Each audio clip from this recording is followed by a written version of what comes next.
ঠিক আছে, আমি তোমাকে এই টাকাটা দিয়ে দেবো, কিন্তু তার বদলে এই খাবারটা তোমাকে ফেলে দিতে হবে। কি? হ্যাঁ, এটাই শর্ত।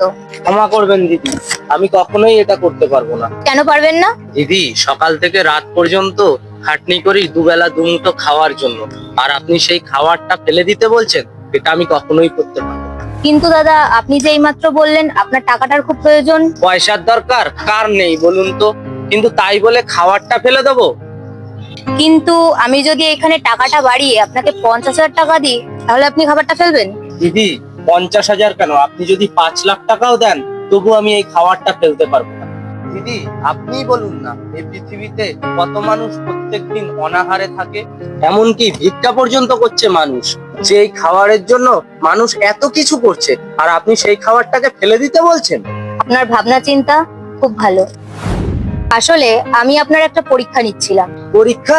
কিসের পরীক্ষা? আসলে আমার বাবার একটা ক্যাটারিং এর ব্যবসা ছিল, সেটা এখন আমি চালাই। আর আমার একটা বিশ্বস্ত লোকের দরকার ছিল, যে নাকি আমার পুরো এই ব্যবসাটাকে দেখাশোনা করবে। আমি সকাল থেকে অনেক মানুষের কাছে গেছিলাম, যারা খাবারের থেকে পয়সার দামটাই বেশি দিয়েছে, কিন্তু তুমি একমাত্র মানুষ যে নাকি পয়সার থেকে খাবারের দাম বেশি দিয়েছে।